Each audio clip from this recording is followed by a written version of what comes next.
Chapter 368 The Increasingly Prosperous Tang Sect. Nan Kyukayu had been extremely frustrated and irritable over the past few days. She had been in Shrek City for more than half a month, and news traveled continuously from various sources. She had become very unstable and anxious ever since she heard that her mother and the Earth Dragon Sex team members who had participated in the tournament didn't return to their sect. She didn't think too much into it when they first departed the Sun Moon Empire, because she had faith in her mother's abilities. Her family's inherited powers of annihilation meant her mother should be able to escape even if she had to fight against someone stronger than she was. However, things didn't turn out the way she had hoped. Her mother was the sect leader, but she hadn't returned to the sect. Fortunately, the Earth Dragon Sect was still being guarded by several of its senior members, and the sect had managed to avoid any problems for now. But Nan Kyukayu and her mother had depended on each other ever since she was a child. Nan Shuishui was very strict with her, but their relationship was intimate, and their love for each other ran deep. If the Tang Sect's other members hadn't successfully persuaded her, she would have succumbed to her impatience and rushed back to the Sun Moon Empire to search for her mother. Nan Kyukayu was a little unruly, but she was very smart. She knew very well that the news that came from Shrek Academy and Shrek City would be a lot more accurate than if she had been back at her own sect, and she would also receive news a lot faster here than elsewhere. Furthermore, the Tang Sect's members told her unambiguously that they would help her save her mother once they received definite and reliable intel. At this moment, Nan Kyukayu was pacing outside the Tang Sect's main gate. She was waiting for something. "What are you doing, Kyukayu? You didn't eat much for lunch." A voice rang out, and Nan Kyukayu turned around as she saw Gao Dalu, who was picking his teeth with a toothpick, walk out from inside the Tang Sect's main gate. In contrast to Nan Kyukayu, Gao Dalu was as proud and pleased as Punch ever since he had arrived at the Tang Sect. He was all alone in the world, and had no strings attached anywhere. To him, wherever he was his home. Bei Bei took him to see Sun Swen as soon as they arrived back at the Tang Sect, and Sun Swen tested him a little before he frowned and reluctantly allowed Gao Dalu to stay. Gao Dalu had only been here for half a month, but he had displayed stunning talent and potential in crafting soul tools over this period of time. He was like an enormous sponge as he continuously absorbed all kinds of knowledge. The large amounts of rare metals that Hua Yuao and the others had stolen from one of the Sun Moon Empire's underground warehouses became the most substantial guarantee for taking the Tang Sect's development one step further. There was no need to mention Gao Dalu's reaction. Even Sun Swen's eyes froze and grew lifeless for 15 minutes when he saw those incredibly precious and exotic rare metals piled up into a small mountain before he recovered his senses. Gao Dalu had thrown himself onto the mountain of rare metals, crying and wailing. He was hollering at the top of his voice. "In life, I am part of the Tang Sect as a human. In death, I am part of the Tang Sect as a ghost."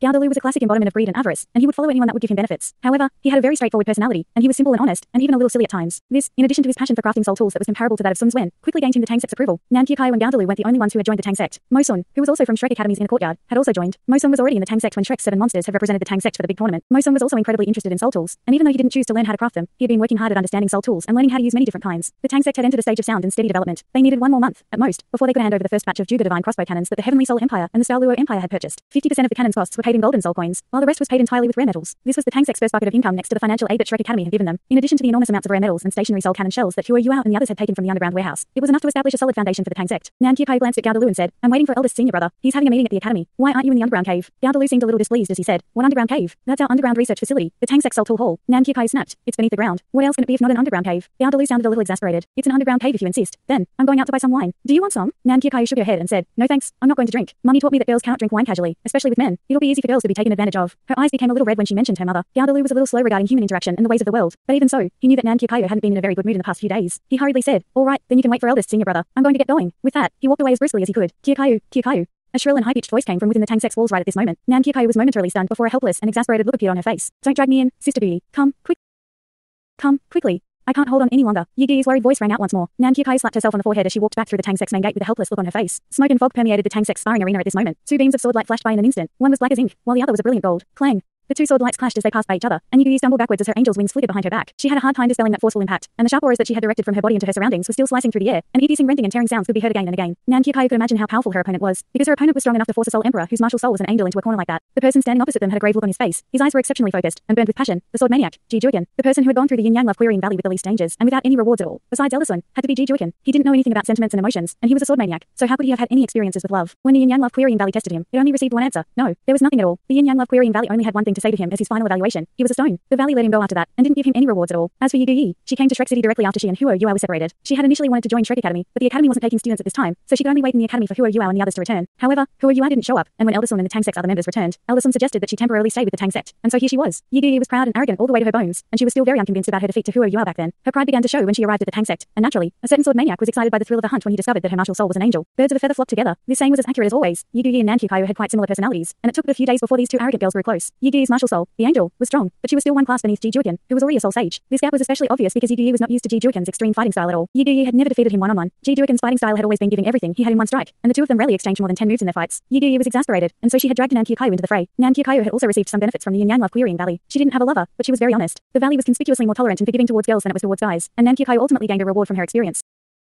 and her soul power was raised a little bit. Nan Kyukayu was only a 5-ring soul king, but her martial soul's annihilation element wasn't a joke. Nan Kyukayu teaming up with Yi Gui had a very complementary feel, and Ji Juiken would have an exceptionally hard time trying to defeat them both 1-on-2, unless he unleashed his martial soul true body. This was the reason why Yi Gui couldn't help but call for reinforcements when she faced off against Ji Juiken. She was like a punching bag if she had to fight him by herself. "Come help me, Kyukayu. I can't deal with him by myself." Yi Gui panted, but she was staring vindictively at Ji Juiken. Ji Juiken didn't continue attacking Yi Gui as he watched Nan Kyukayu approach. He just quietly waited for her. His personality as a sword maniac meant he always hoped that his opponent would be stronger than he was. If he were weaker than he was, he probably wouldn't consider fighting you at all. Nan Kyukayu tapped her feet on the ground and drifted over beside Yi Gui. Come. Coincidentally, I feel a need to vent. You'll take the front, Sister Yi. Yi gestured to her to signal that she had no problem with this arrangement, and she took a step forward as she blocked Nan Kyukayu behind her. Golden light erupted, and her angel's wings rose up once more. Ji Duogan raised the judgment sword in his hands, and his sharp and grey eyes became focused and concentrated once more. Ghastly, silent sword chi surged into the sky, but it condensed and didn't dissipate. If a bird flew through the sky 100 meters above his head, his razor-sharp sword chi would cut it in half. Nan Kyukayu positioned herself behind Yi, and she pointed into the sky with her right hand. Translucent, crystalline pink dragon scales extended from the tip of her index finger, and these scales began to web down her hand, quickly covering her entire arm. Nan Kyukayu was also an assault-type soul master, but she was more adept at mid-range and long-range combat. She wasn't very good with close-range combat, and this was the reason she had Yi stand in front of her. With Ji Duogan's strength, the gap in their strengths would be revealed in no time if Nan Kyukayu faced him directly. She probably couldn't take a single strike from Ji Duogan's sword, but everything was different now that she was behind Yi. Yi raised her right hand at the same time. Brilliant golden sword light instantly emerged from her hand, and her fifth soul ring sparkled at the same time. Holy sword! Yi-Gi's first fight against Ji Duogan had ended disastrously almost as soon as it began, because she had attacked with the intention to probe his abilities, while Ji Duogan used his full strength from the get-go. Yi-Gi didn't dare to probe his abilities this time. She knew she would pay bitterly if she did. Once her holy sword was unleashed, dazzling golden light covered the entire sparring arena. Yi-Gi's flourishing holy aura buffeted her clothes and made her even more elegant and enchanting. She deliberately compressed her holy sword's radiance continuously, making her sword stronger. There were quite a few people spectating this fight. Besides Ji Duogan's close friend Jing Zian, Shu Sanqi, Zhang Nanan, and Xia Xiao were also here. Swords didn't have eyes. They were afraid problems could arise in this fight, and someone could get hurt. Shu Sanqi, who was known as the Eternal Defense, should be able to dissolve any dangers at a crucial moment. Shu Sanqi's mysterious underworld displacement was more than suitable, and even Ji Duogan couldn't break through Shu Sanqi's defenses with a single strike after he had completely evolved his Swan Wu shield, even if he used his full strength. Ji Duogan's eyes were luminous, but his expression was always ice cold. For him, no matter whose opponent was and what his opponent's abilities were, he would break them with one strike. That was his sword heart. Yi-Gi's eyes were still as stern as ever, but they had now become entirely golden. She tapped lightly on the ground with her left foot, and her wings stretched out behind her back. Yi-Gi seemed to be defying the pull of gravity as she gradually floated upwards, and the holy sword in her hands became even brighter than before, as if she were holding a small sun in her hands. Ji Duogan suddenly took a step forward with his left foot, and his sword intent that had just surged into the sky abruptly descended. He hadn't unleashed his sword yet, as his sword intent came first, and sharp sword intent instantly plummeted from the sky and rained down towards Yi. However, a pink ray suddenly burst out from beneath Yi-Gi's feet without any warning at all. Nan Kyukayu was making a move. Light of annihilation. That pink light beam seemed translucent and clear, and it stretched across more than 10 meters without dissipating. Ji Duogan suddenly pressed down forcefully with his left foot, and a rich and vigorous aura transformed into grey sword intent that almost seemed material as it erupted outwards. The pink beam clashed against his black sword intent, and was instantly annihilated. However, that black sword intent paused for a moment, and couldn't attach itself to Ji Duogan's judgment sword. Yi was quite proficient at grasping opportunities, and she immediately slashed out with her holy sword. A brilliant golden beam that resembled a stunning rainbow that seemed like it was going to slice the entire sparring arena in half descended from the sky and went straight for Ji Duogan's head. Ji Duogan finally used his judgment sword, and pressed down with his left foot once more. He leaned forward and supported himself with his toes as he lifted his judgment sword into the sky. Ji Duogan's 7 soul rings sparkled at the same time in that instant. Ji Duogan was different from almost every single other soul master. Soul rings were equivalent to a soul master's life force, and determined how powerful their soul skills were. This meant that soul rings determined how powerful a soul master's abilities were. But for Ji Duogan, his soul rings effects had become entirely redundant. He didn't care about what soul skills his soul rings gave him, and he didn't even think about what kind of soul rings he had to attach to himself. He was only concerned about his soul rings boosting his physique and his soul power. Ji Duogan's pure sword intent was his own unique invention, and infusing every single ounce of his strength into his sword intent was something that was engraved deep into his bones. Black light soared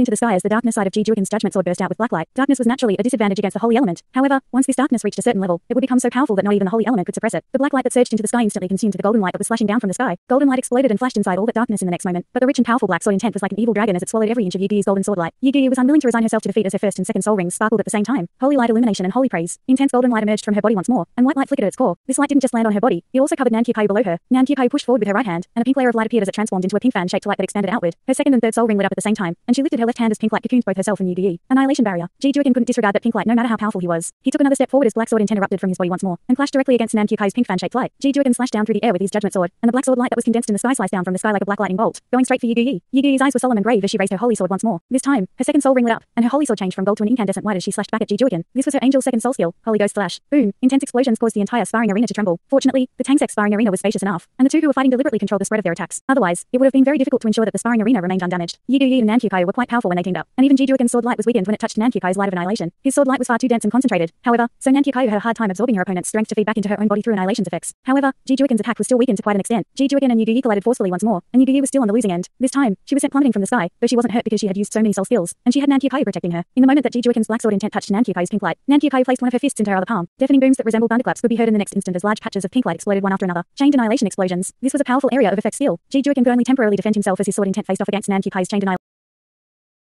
annihilation explosions, and he couldn't continue attacking Yi for now. Furthermore, his sword intent couldn't condense within her chained annihilation explosions like when he was attacking. Part of his sword intent was blown to smithereens, and that peculiar pink light swallowed everything up as it fed everything back into Nan Kyukai's body. This was the ruby dragon's annihilation element's most powerful attribute. Nan Kyukayu could use her opponent's strength to replenish herself. If Ji Duogan's sword intent hadn't been powerful enough, she would have absorbed even more. She could weaken her opponent while strengthening herself at the same time, and even some who were stronger than she was could lose to her in the end. Yi managed to catch her breath with Nan Kyukai's help as light burst out from her beautiful eyes. How could she be convinced by her loss to Ji Duogan with her arrogant personality? She tapped lightly on the ground with the tip of her foot and glided forward. This time, every other soul ring's lusters was withdrawn, and only her sixth and final soul ring sparkled brilliantly. Her wings flickered as two illusory fiery wings of light glimmered faintly. Yi resembled a waltzing angel as she drifted towards Ji Juoken, and her holy sword became a pristine white blonde sword as her elegant frame became illusory as she glided outward. It was impossible to lock onto her body. This was Yi strongest soul skill, angelic dance. This wasn't Nan Qiuhai's first time teaming up with Yi. Nan Qiuhai watched Yi unleash her angelic dance, and her last soul ring lit up at the same time. Nan Qiuhai's black 10,000-year soul ring sparkled as a pink diamond-shaped crystal glowed dazzlingly on her forehead. A single bright and crisp dragon roar rang out from behind her back, and a pink dragon shadow flickered behind her back. A dash of pink light swiftly caught up to Yi and attached itself to her body, while Nan Qiuhai's body also became a little illusory. Nan Qiuhai's fifth soul skill, annihilation body, a body that was formed from the power of annihilation would shimmer into view once this skill was used. This body would be identical to Nan Qiuhai's own body, and it would even possess part of her spirit. This skill's most formidable trait was that it could enhance Nan Qiuhai's annihilation element by 300%, and her opponents would have to break through her form of annihilation first if they wanted to hurt her original body. At the same time, her annihilation body would form the foundation for Nan Qiuhai to use other powerful soul skills when she became stronger in the future. Ji Juoken used his sword and swiped a Z through the air as he faced Yi's angelic dance, and black sword light covered an enormous area. However, Yi didn't have to defend herself as the form of annihilation that was attached to her body rushed forward. Pink light flickered incessantly, and Ji Juoken's sword light was actually decimated just like that when it touched Nan Qiuhai's form of annihilation. Nan Qiuhai couldn't absorb her opponent's strength to feed herself through her powers of annihilation when she was using annihilation body. However, her powers of annihilation would also be raised to their highest possible level, and even Ji Juoken's coagulated sword light was dispelled. Even though Nan Qiuhai's annihilation body became a little more illusory after that collision, the chance that this collision had created for Yi was enough. Yi's angelic dance closed in on Ji Juoken, and her white long sword shone with brilliant light as countless streaks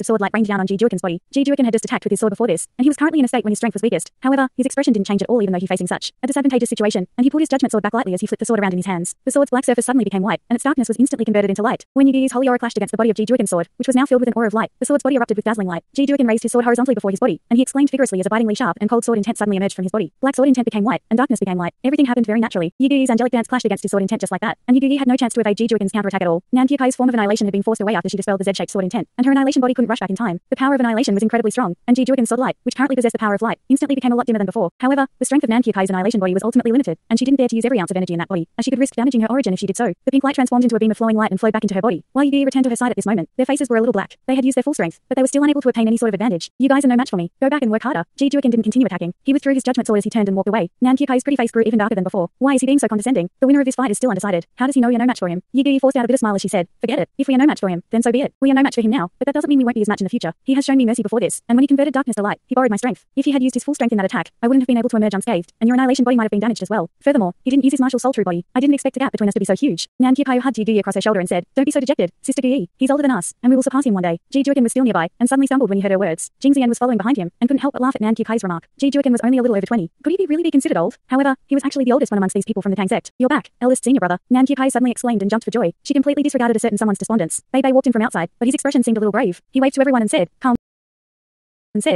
let's talk inside. Bei Bei took everyone into the Tang Sect's conference hall. Everyone sat down, and besides their subordinates, everyone here formed the Tang Sect's core. Nan Qiuhai couldn't hold herself back anymore, and blurted, how is it, eldest senior brother? Is there news about my mother and the others? Bei Bei nodded and said, we have intel. The good news is that they're all fine and still alive. The bad news is, they are indeed in the Sun Moon Empire's hands. Nan Qiuhai leapt to her feet, turned, and was just about to walk out. Fortunately, Yi moved quickly and grabbed her in time. Bei Bei frowned slightly and said, don't be rash, Qiuhai. Let me finish. We have to save your mother, but do you think you can do that and bring everyone back by yourself? Bei Bei's voice became a lot stricter and severe towards the end. Nan Qiuhai pouted, and tears welled up in her eyes. Nan Qiuhai and her mother had depended on each other since she was young, and her mother had doted on her back in the Earth Dragon sect. She wouldn't have developed such a prideful and arrogant personality otherwise. Joining the Tang sect and leaving her mother's supervision was a happy event for her, but that didn't mean she wasn't still close to her mother. Quite the opposite. Nan Qiuhai had a very close relationship with her mother, and her mother's danger and peril made her as anxious and frustrated as could be. Everybody within the Tang sect's inner circle quickly arrived at the conference hall. Yi pulled Nan Qiuhai to one side and sat down, while everyone else sat down in their respective seats. He-Kai-Tu, Shu Sanqi, Zhang Nanan, and Xia Xiao were all present. Over at the Soul Tool Hall, Sun Swen and Gao Deli didn't participate in the Tang sect's policy decisions. They were only immersed in their Soul Tool research, and didn't typically participate in such conferences. Mo Sung was at Shrek Academy's inner courtyard to further his training, as the inner courtyard placed a lot of emphasis and effort on his nurturing and education. Everyone is here. Let's begin the meeting. Bei Bei was sitting in the main seat as he spoke with a grave look on his face. According to the Academy's intel, the Sun Moon Empire have unambiguously and outrageously announced that the sects and academies that participated in the tournament are in their hands. They are still alive for now. Shu Sanqi cut in and said, what are they trying to do? Are they taking the initiative to declare war on the Dual Continent's 3 native empires? Bei Bei shook his head. They haven't officially declared war, but this means they are even more treacherous and vicious. The first consequence from their announcement is that the Sun Moon Empire is officially antagonizing the sects and academies who have people in the empire's hands. But at the same time, they have also told us unambiguously that those people are in their hands, and this will lead to the second consequence, that we will be afraid to fight against their evil for fear of harming innocents. Bei Bei surveyed everyone around him, and his eyes paused for a moment longer when they came to Nan Qiuhai. Think about it, guys. Everyone who is able to represent those reputable sects and academies in the tournament were elites of the younger generation. Almost every single one of them will become future cornerstones and mainstays. In addition to them are the teachers of the teams, who had brought them to Radiant City, or even sect leaders who personally came forward, like the Earth Dragon sect. Everyone is now in the hands of the Sun Moon Empire.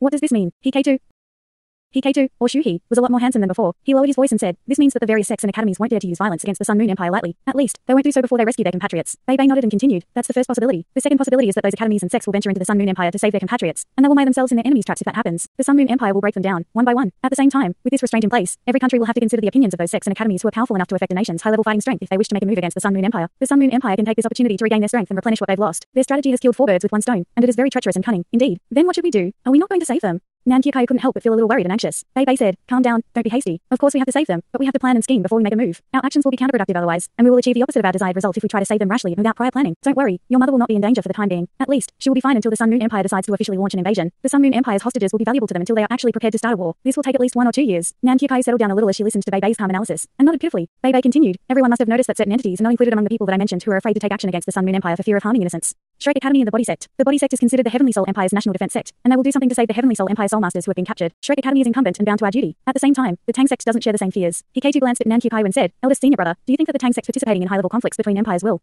A worried look appeared in his eyes as he spoke. Nan Kyukai slammed the table in front of her and leapt to her feet. She glared at Hikaiju and said, such a waste that you've grown up to be so tall and big. Are you afraid? Hikaiju frowned, and Xiaoxiao cut him before Hikaiju could say anything. She leapt to her feet as well and said, what did you say? Afraid? Do you think we're afraid? Hikaiju hugged Xiaoxiao at her waist with one arm. He was tall, so he could still do that easily even though he was sitting down. He pulled Xiaoxiao back into her seat as he turned towards Nan Kyukai with a calm look in his eyes. I hail from the Sun Moon Empire. More accurately put, I come from the Sun Moon Empire's royal family. More than 10 years ago, my father and several hundred of my family members were murdered by the previous Sun Moon Empire's emperor, who has just passed away not too long ago. Hikaiju recounted his story calmly as if he were talking about something that was completely unrelated to him, and not a single ripple of emotion appeared on his face. In the beginning, Nan Kyukai was a little surprised, but her reaction gradually became one of intense shock. Her pretty face flushed red, and she desperately wanted to hide herself in some hole in the ground. I'm sorry. Nan Kyukai was a little arrogant and pampered, but she wasn't an unreasonable girl, and she hurriedly lowered her head and sat back down. Hikaiju smiled and continued, it's all right. You're losing your cool because you're too concerned. We will brainstorm and discuss this carefully because we have to find the best solution and strategy to save your mother. Saving the Earth Dragon sex members will be our topmost priority. I am just worried that the Academy will not let us participate in this operation, so we need to have a detailed plan before we think about taking any action. Bei Bei nodded and said, that's correct. We need to have a detailed plan before we take any action. The Tang Sect is just starting to take shape, and our foundations are still unstable. At this time, we can only assist everyone else in this operation. The Academy will be the main strength which will venture forward to rescue the hostages. Even if the Academy's operation fails, the Sun Moon Empire cannot vent their anger on anyone. However, the Sun Moon Empire must have already made sufficient preparations, and they're just waiting for us to walk into their trap by ourselves. Therefore, this rescue operation will be extremely difficult, and we must ensure that we are absolutely prepared for anything and everything before we take any action. So Kyukai, I need to remind you that you must trust everyone, and you cannot do anything rash by yourself. Rashness and impulsiveness will not resolve any of our problems, and your only choice right now is to trust us. Do you understand? Nan Kyukai nodded lightly. Bei Bei continued, the Sea God's Pavilion's various elders have already discussed this. In terms of strength, rescuing those hostages under the watchful eyes of the Sun Moon Empire's throngs of soul engineers and the Holy Ghost Church's evil soul masters will be exceptionally challenging. We have sent out scouts to figure out what's happening in the Sun Moon Empire and figure out their situation. At the same time, this isn't the right time for us to launch a rescue operation. The Sun Moon Empire must have already made sufficient preparations if they dared to handle this issue this way, which is just a little short of declaring war. Therefore, we have to wait, and we have to wait until they are a little less vigilant for us to have any chance or opportunity at all. Nan Kyukai didn't say anything anymore. She seemed to have learned her lesson from before, and she was a lot calmer and more composed. Yi Guyi glanced at Nan Kyukai and asked, how long do we have to wait? Bei Bei shook his head and said, I'm not sure. We have to wait for the most opportune moment, and everything depends on the intel from our scouts.